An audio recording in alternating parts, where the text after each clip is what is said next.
Hello friends, welcome to my YouTube channel which is Bhagyashree study point. कैसे हो आप सब लोग? आई होप आप सब लोग बहुत अच्छे होंगे।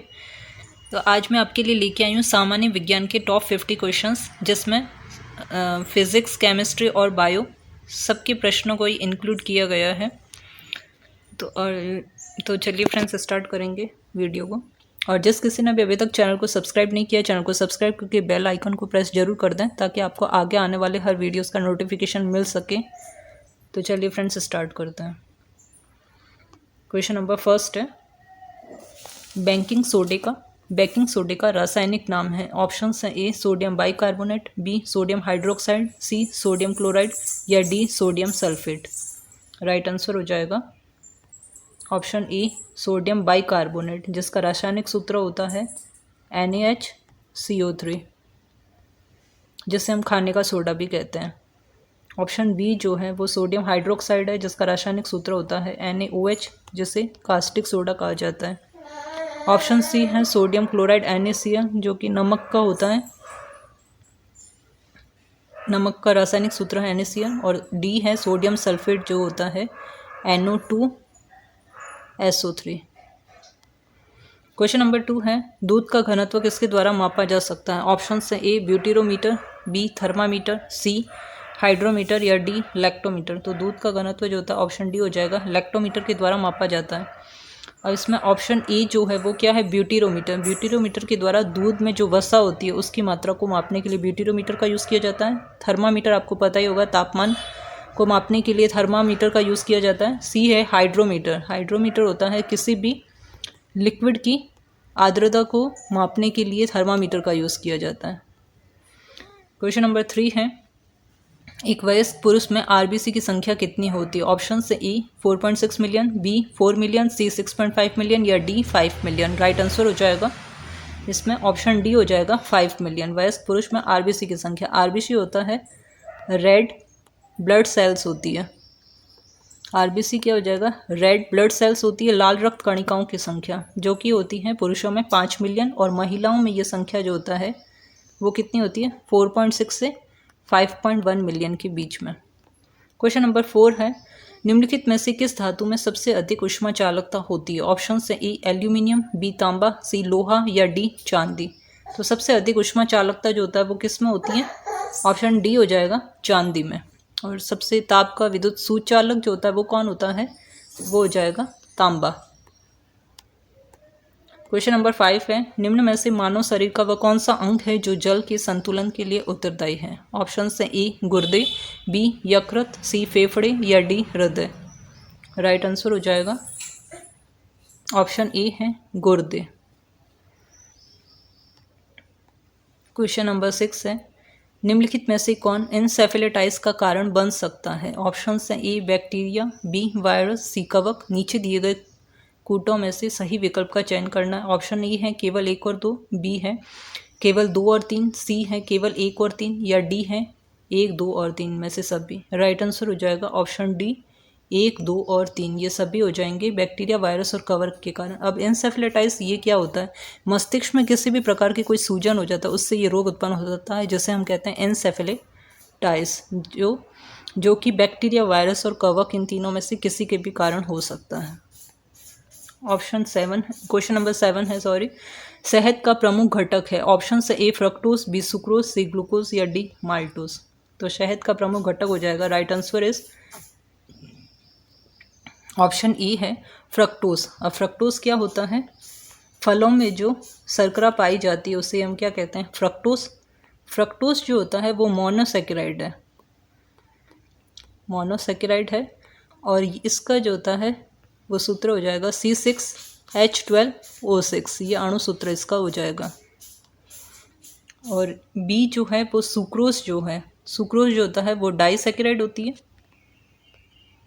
जो कि ग्लूकोज और फ्रक्टोज से मिलकर बना होता है, ग्लूकोज प्लस फ्रक्टोज से। एक अणु ग्लूकोज का, एक इसका फ्रक्टोज का होता है, यानी कि C6H12O6 प्लस C6H12O6। तो जो फ्रक्टोज और ग्लूकोज है ये दोनों ही क्या होता है, मोनोसैकेराइड होती है। और सुक्रोज और माल्टोज जो होता है वो डाइसैकेराइड होती है। और माल्टोज जो होता है वो 2 ग्लूकोज से मिलकर बनी होती है। ये भी याद रख लेना। क्वेश्चन नंबर 8 है, पृथ्वी का पलायन वेग है। ऑप्शंस हैं ए 15 किलोमीटर पर सेकंड, बी 21.1 किलोमीटर पर सेकंड, सी 7 किलोमीटर पर सेकंड या डी है 11.2 किलोमीटर प्रति सेकंड। राइट आंसर हो जाएगा पलायन वेग जो होता है वो कितना हो जाएगा, राइट आंसर इस ऑप्शन डी हो जाएगा 11.2 किलोमीटर पर सेकंड।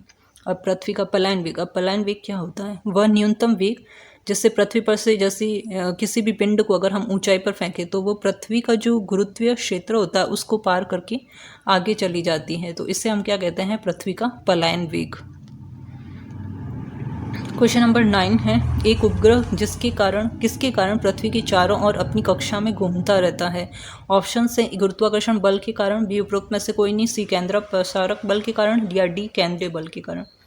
राइट आंसर हो जाएगा ऑप्शन डी होता है केंद्रीय बल के कारण। क्वेश्चन नंबर 10 है, निम्नलिखित में से कौन सा अंग मलेरिया से प्रभावित है। ऑप्शन है ए गुर्दा, बी प्लीहा, सी दिल या डी फेफड़े। राइट आंसर हो जाएगा मलेरिया रोग से प्रभावित होता है प्लीहा, जिसे हम स्प्लिन कहते हैं या इसको हिंदी में कहा जाता है तिल्ली भी इसको कहा जाता है। मलेरिया से प्रभावित होता है, मलेरिया मादा एनाफिलिस मच्छर के काटने से होता है। क्वेश्चन नंबर 11 है, इंसुलिन की खोज किसने की थी। ऑप्शन है ए कार्ल बेंच ने, बी लुइस पास्चर ने, सी नील्स बोर या डी एफ.जी. वेटिंग ने। तो राइट आंसर हो जाएगा इसका ऑप्शन डी एफ.जी. वेटिंग ने इंसुलिन की खोज। अब ऑप्शन ए है कार्ल बेंच जो होता है उसने पेट्रोल से चलने वाली जितनी भी गाड़ियां थी उनकी खोज की थी कार्ल बेंच ने, जिसमें से एक प्रसिद्ध थी मर्सिडीज बेंच के नाम से। ऑप्शन बी है लुइस पास्चर ने जो होता है रेबीज के टीके की खोज की थी। ऑप्शन सी है नील्स बोर ने जो होता है वो रदरफोर्ड की खोज करता है नील्स बोर। और डी है एफ.जी. वेटिंग होता इंसुलिन की खोज करता।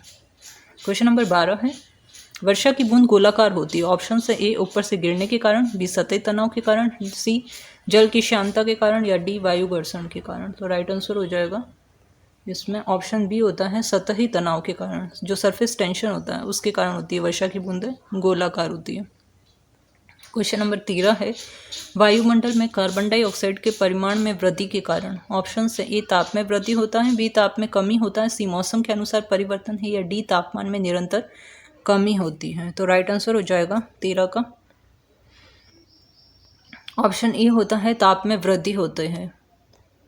क्वेश्चन नंबर 14 है, जब बर्फ का टुकड़ा पिघलेगा तो परिणाम होगा। ऑप्शन से ई पानी के स्तर में परिवर्तित हो रहेगा, बी पानी के स्तर में अपरिवर्तित रहेगा, सी पानी के स्तर में कमी होगी या डी पानी के स्तर में वृद्धि होगी। राइट आंसर हो जाएगा क्वेश्चन नंबर 14 का बी हो जाएगा, पानी के स्तर में अपरिवर्तित रहेगा। बर्फ का टुकड़ा जब पिघलेगा तो पानी का स्तर तो अपरिवर्तित रहेगा, लेकिन उसका जो आयतन होता है वो परिवर्तित होगा, और जब आयतन परिवर्तित होगा तो घनत्व भी बदलेगा। क्वेश्चन नंबर 15 है, टमाटर का रंग पकने पर लाल क्यों हो जाता है। ऑप्शन से ए क्लोरोफिल के कारण, बी एसिटिक अम्ल के कारण, सी क्रोमोप्लास्ट के कारण या डी साइटोप्लाज्म के कारण। राइट आंसर हो जाएगा टमाटर का रंग पकने पर लाल क्रोमोप्लास्ट के कारण होता है। किसी भी चीज़ का रंग परिवर्तित हो रहा है वो किसके कारण होगा, क्रोमोप्लास्ट के कारण। और क्लोरोफिल का कारण होता है वो तो पत्तियों का हरा रंग जो होता है वो किसके कारण होता है, क्लोरोफिल के कारण। क्वेश्चन नंबर 16 है, भारत में राष्ट्रीय सुशासन दिवस मनाया जाता है। ऑप्शन से ई 24 दिसंबर को, बी 25 दिसंबर, सी 26 दिसंबर या डी 31 दिसंबर। राइट आंसर हो जाएगा ऑप्शन बी हो जाएगा 25 दिसंबर को। 25 दिसंबर को हम अटल बिहारी वाजपेयी जी की जयंती के अवसर पर मनाया जाता है, और इसी दिन से जो होता है वो राष्ट्रीय सुशासन दिवस मनाया जाता है। क्वेश्चन नंबर 17 है, ब्रह्मांड में सबसे अधिक मात्रा में कौन सा तत्व पाया जाता है। ऑप्शन से ए helium, B oxygen, C hydrogen या डी नाइट्रोजन। राइट आंसर हो जाएगा क्वेश्चन नंबर 17 का सी होता है हाइड्रोजन। क्वेश्चन नंबर 18 है, नाइट्रोजन स्थिरीकरण लेग्यूम बैक्टीरिया है। ऑप्शन है ए रोडोस्पिरम, बी प्लाज्मोडियम, सी एनापेक्टर या डी राइजोबियम। राइट आंसर हो जाएगा option D rhizobium. Question number 19 है, साबुन के बुलबुले में प्रकाश की घटना के कारण रंग दिखाई देता है। ऑप्शन से ए प्रकीर्णन के कारण, बी व्यतिकरण के कारण, सी विक्षेपण के कारण या डी ध्रुवण के कारण। राइट आंसर हो जाएगा ऑप्शन बी हो जाएगा व्यतिकरण के कारण। अब व्यतिकरण क्या होता है जैसे साबुन का बुलबुला हो गया, तो उसकी जो ऊपरी सतह और जो निचली सतह होती है, उसकी दोनों सतहों के बीच में जो परावर्तित होती है किरणें, उसी के कारण व्यतिकरण उत्पन्न होता है, और इस व्यतिकरण के कारण ही जो होता है प्रकाश की घटना होती है, और इसी के कारण रंग दिखाई देता है। क्वेश्चन नंबर 20 है, डायनामाइट का आविष्कार किसने किया था? ऑप्शन है ए अल्फ्रेड नोबेल ने, बी थॉमस अल्वा एडिसन ने, सी गैलीलियो गैलीली ने, या डी चार्ल्स डार्विन ने। राइट आंसर हो जाएगा डायनामाइट का आविष्कार ऑप्शन ए हो जाएगा अल्फ्रेड नोबेल ने किया था। राइट आंसर हो जाएगा ऑप्शन ए अल्फ्रेड नोबेल ने। और ऑप्शन बी जो होता है थॉमस अल्वा एडिसन, इसने किया था विद्युत बल्ब का आविष्कार। और सी जो होता है गैलीलियो गैलीली ने जो होता है वो दूरबीन का आविष्कार किया था। और डी है चार्ल्स डार्विन, इन्होंने डार्विन का सिद्धांत दिया था।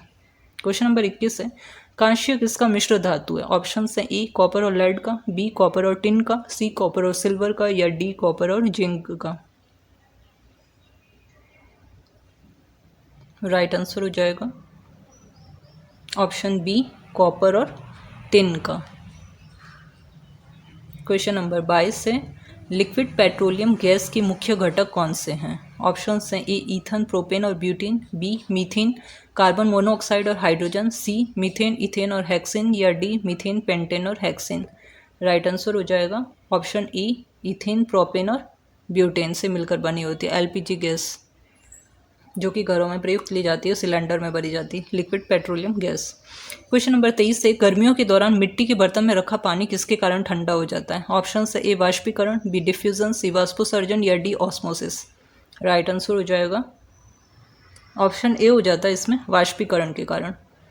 अब ये ऐसा क्यों होता है? कि मिट्टी के बर्तन में क्या होता है, मिट्टी के बर्तन में छोटे छोटे नीचे छिद्र ऐसे पाए जाते हैं, और उन छोटे छोटे छिद्रों में से जब पानी का ऐसे रिसाव होता है तो वो पानी जो होता है वो वाष्प बनकर उड़ जाता है और अपने गुप्त जो भी ऊष्मा होती है उसको सोख लेता है। तो इसी के कारण ये वाष्पीकरण की क्रिया होती है, और इस प्रोसेस के कारण ही मिट्टी के बर्तन में रखा पानी जो होता है वो ठंडा हो जाता है। क्वेश्चन नंबर 24 है, यूरिया का निर्माण कहाँ होता है? ऑप्शन से ए पित्ताशय में, बी लीवर में, सी किडनी, या डी मूत्राशय में। राइट आंसर हो जाएगा ऑप्शन बी लीवर में। क्वेश्चन नंबर 25 है, पौधे जो खारे पानी में पैदा होते हैं उन्हें कहते हैं? ऑप्शन है ए मेलोफाइट्स, बी थैलोफाइट्स, सी हाइड्रोफाइट्स, या डी हेलोफाइट्स। राइट आंसर हो जाएगा पौधे जो खारे पानी में पैदा होते हैं ऑप्शन डी हो जाएगा हेलोफाइट्स। और सी जो होता है हाइड्रोफाइट्स, ऐसे पौधे जो पानी में ही रहते हैं वो होते हैं हाइड्रोफाइट्स। और मेलोफाइट्स होता है जो कि जलवायु के अनुसार जैसे होते हैं, मतलब न ज़्यादा नमी हो, न ही सूखा और न ही ज़्यादा गीला, उसमें मेलोफाइट्स हो जाएगा। और थैलोफाइट्स जो होते हैं वो जो जहाँ पर नमी वाले स्थान होंगे वहाँ पर पाए जाते हैं थैलोफाइट्स नामक पौधे। क्वेश्चन नंबर 26 है, निम्न में से किस धातु को जंग मुक्त बनाने के लिए लोहे के साथ प्रयोग किया जाता है? ऑप्शन से ए क्रोमियम, बी टिन, सी एल्यूमिनियम, या डी कार्बन। राइट आंसर आ जाएगा इसका लोहे, किसी भी धातु को जंग मुक्त बनाने के लिए लोहे के साथ क्रोमियम का यूज़ किया जाता है। क्वेश्चन नंबर 27 है, ध्वनि का वेग न्यूनतम होता है? ऑप्शन से ए वायु, बी लोहा, सी वैक्यूम, या डी जल। राइट आंसर हो जाएगा ध्वनि का वेग न्यूनतम जो होता है वो वैक्यूम में होता है, यानी कि निर्वात में। और इसी का उल्टा हो जाएगा, प्रकाश का वेग जो होता है वो सबसे ज़्यादा किस में होता है? निर्वात में होता है। कितना? 3.8 इंटू 10⁸ मीटर पर सेकेंड। क्वेश्चन नंबर 28 है, मनुष्य के कान में कितनी हड्डियां होती है? ऑप्शन से ए 6, बी 9, सी 4, या डी 10। राइट आंसर हो जाएगा ऑप्शन ए है 6। मनुष्य के कान में कितनी हड्डियां होती है? 6 होती है। तो सबसे छोटी हड्डी जो होता है वो कान में ही पाई जाती है, सबसे छोटी हड्डी, जिससे हम कहते हैं स्टेपिस, जो कि कान में पाई जाती है। और सबसे बड़ी जो होता है, सबसे बड़ी हड्डी जो होती है वो जांघ में पाई जाती है, जिसे फीमर कहा जाता है। फीमर याद रख लेना ये। क्वेश्चन नंबर 29 है, हमारे शरीर का भार अधिकतर किसका बना होता है? ऑप्शन से ए पानी से, बी त्वचा के हिस्से से, सी हड्डियों से, या डी शरीर के अंग से। राइट आंसर हो जाएगा इसका ऑप्शन ए हो जाएगा पानी से।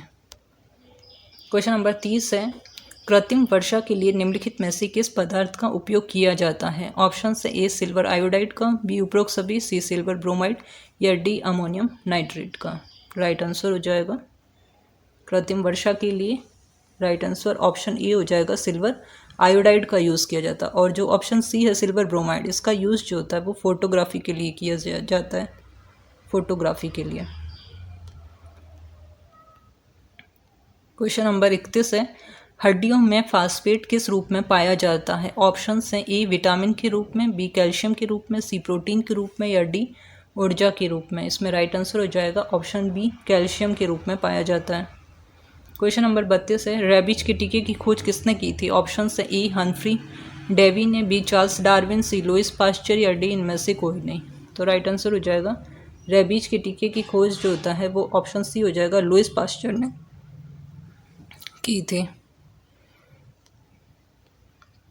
क्वेश्चन नंबर 33 है, एक आवर्तित गति से घूमने वाले चक्के की प्रति सेकंड घूर्णन किससे मापी जाती है? ऑप्शन हैं ए क्रोनोमीटर, बी हाइड्रोमीटर, सी कैलिपर्स या डी स्ट्रेबोस्कोप। राइट आंसर हो जाएगा ऑप्शन डी, स्ट्रेबोस्कोप से। क्वेश्चन नंबर 34 है, रेडियो तरंगें वायुमंडल के किस मंडल से परावर्तित होती हैं? ऑप्शन हैं ए आयन मंडल में, बी समताप मंडल में, सी मध्य मंडल में या डी इनमें से कोई नहीं। राइट आंसर हो जाएगा ऑप्शन ई, आयन मंडल में। क्वेश्चन नंबर 35 है, भारत में अंतरिक्ष आयोग की स्थापना कब हुई? ऑप्शन हैं ई जुलाई 1972, बी जुलाई 1973, सी जून 1972 या डी जून 1973। राइट आंसर हो जाएगा इसका ऑप्शन सी, जून 1972 में। क्वेश्चन नंबर 36 है, हेक्सा मिथाइलिन डायएमाइन और एडीपी अम्ल के संघनन से कौन सा पॉलीमर प्राप्त होता है? ऑप्शन हैं ए नाइलॉन 66, बी टेरिलिन, सी टॉलिन या डी बेकेलाइट। राइट आंसर हो जाएगा ऑप्शन ए नाइलॉन 66। और इसका रासायनिक सूत्र हो जाएगा या अणु सूत्र कह दो हेक्सामिथाइलिन डायएमाइन और एडीपी अम्ल का, जो कि है C12H26 C12H26 N2O4, ये हो जाएगा। क्वेश्चन नंबर 37 है, रोगियों के दांत का बड़ा प्रतिबिंब देखने के लिए दंत चिकित्सकों द्वारा इस्तेमाल किया जाने वाला दर्पण किस प्रकार का होता है? ऑप्शन से ए समतल, बी अवतल, सी समोतल या डी उत्तल। राइट आंसर हो जाएगा इसका ऑप्शन बी, अवतल दर्पण। क्वेश्चन नंबर 38 है, निम्नलिखित में से कौन एक सही खाद्य श्रृंखला का प्रतिनिधित्व करता है? ऑप्शन से ए मेढक, चील, कीड़े, घास, सांप या बी है घास, कीड़े, मेढक, सांप, चील। ऑप्शन सी है घास, मेढक, कीड़े, चील, सांप। डी है घास, मेढक, कीड़े, चील, सांप। राइट आंसर हो जाएगा इसका क्वेश्चन नंबर 38 का ऑप्शन बी है घास, कीड़े, मेढक, सांप और चील। क्वेश्चन नंबर 39 है, गतिमान आवेश उत्पन्न करता है? ऑप्शन से केवल विद्युत क्षेत्र से, बी केवल चुंबकीय क्षेत्र से, सी चुंबकीय क्षेत्र और विद्युत क्षेत्र दोनों से या डी इनमें से कोई नहीं। तो राइट आंसर हो जाएगा इसका ऑप्शन सी हो जाएगा, दोनों से, चुंबकीय क्षेत्र और विद्युतीय क्षेत्र दोनों से। क्वेश्चन नंबर 40 है, पौधे की किस भाग से हल्दी प्राप्त होती है? ऑप्शन से ए तने से, बी जड़ से, सी फूलों से या डी इनमें से कोई नहीं। राइट आंसर हो जाएगा ऑप्शन ई, तना से। क्वेश्चन नंबर 41 है, निम्नलिखित में से कौन सा कथन सही है? ऑप्शन से ए सभी धातुएं तन्य होती है, बी सभी धातुएं तन्य होती है, अधातुएं तन्य होती है, सी सामान्यतः धातुएं तन्य होती है, डी कुछ अधातुएं तन्य होती है। राइट आंसर हो जाएगा ऑप्शन सी हो जाएगा, सामान्यतः धातुएं कैसी होती है, तन्य होती है। क्वेश्चन नंबर 42 है, कौन सा ग्रह सबसे तेज घूमता है? ऑप्शन से ए मंगल, बी बृहस्पति, सी बुध या डी शुक्र। राइट आंसर होता है सबसे तेज घूमने वाला ग्रह कौन सा हो जाएगा, बृहस्पति। क्वेश्चन नंबर 43 है, मोह स्केल का उपयोग खाली जगह को मापने के लिए किया जाता है? ऑप्शन से ए पदार्थ की प्रत्यास्थता, बी किसी पदार्थ की तरलता, सी पदार्थ की श्यानता या डी पदार्थ की कठोरता। तो मोह स्केल का उपयोग जो होता है वो पदार्थ की कठोरता को मापने के लिए यूज़ किया जाता है। क्वेश्चन नंबर 44 है, एक्वस बर्चेली का वैज्ञानिक नाम है? ऑप्शन से ए भैंस का, बी गधे का, सी घोड़े का या डी जेब्रा का। राइट आंसर हो जाएगा डी जेब्रा का। क्वेश्चन नंबर 45 में है, शरीर में थायराइड हार्मोन का बहुत अधिक स्त्राव का कारण है। ऑप्शन है ए हाइपोथायराइडिज्म, बी हाइपरथायराइडिज्म, सी गॉइटर या डी इनमें से कोई नहीं। राइट आंसर हो जाएगा ऑप्शन बी हो जाएगा हाइपरथायराइडिज्म। क्वेश्चन नंबर 46 है जीवाणु को खाली जगह के रूप में वर्गीकृत किया गया। ऑप्शन है ए यूकैरियोटिक जीव, बी प्रोकैरियोटिक जीव, सी ए या बी में से कोई नहीं या डी दोनों ए और बी। राइट आंसर हो जाएगा ऑप्शन बी है प्रोकैरियोटिक जीव। क्वेश्चन नंबर 47 है तंबाकू की आदत किससे होती है। ऑप्शन से ए कोकीन से, बी कैफीन से, सी निकोटीन से या डी हिस्टामिन से। राइट आंसर हो जाएगा इसमें ऑप्शन सी हो जाएगा निकोटीन से। क्वेश्चन नंबर 48 है वायु प्रदूषण का कौन सा स्रोत नहीं है। ऑप्शन से ए वाहन, बी उद्योग, सी ठोस अपशिष्ट या डी धूल के कण। तो वायु प्रदूषण का कौन सा स्रोत नहीं है। राइट आंसर हो जाएगा ऑप्शन सी ठोस अपशिष्ट से। क्वेश्चन नंबर 49 है सबसे बड़ी आंखें किस स्तनधारी प्राणी की होती है। ऑप्शन से ए बकरी, बी गाय की, सी भैंस या डी हिरण की। राइट आंसर हो जाएगा ऑप्शन डी है हिरण की। क्वेश्चन नंबर 50 है कारों, ट्रकों और बसों में ड्राइवर की सीट के बगल में कौन सा दर्पण लगा होता है। ऑप्शन से आपके ऑप्शन ए है उत्तल, बी अवतल, सी दोनों या डी इनमें से कोई नहीं। इस क्वेश्चन का आंसर फ्रेंड्स आप मुझे कमेंट बॉक्स में कमेंट करके जरूर बताना और आपको आज के क्वेश्चंस कैसे लगे ये भी कमेंट बॉक्स में कमेंट करके जरूर बताना। और आपने इन 50 में से कितने क्वेश्चंस आपके सही हुए या आपको आते थे वो भी आप कमेंट बॉक्स में कमेंट करके बताना। और वीडियो को ज़्यादा से ज़्यादा शेयर करना और चैनल को लाइक, कमेंट और सब्सक्राइब जरूर करना। थैंक यू गाइस, मिलती हूँ नेक्स्ट वीडियो में।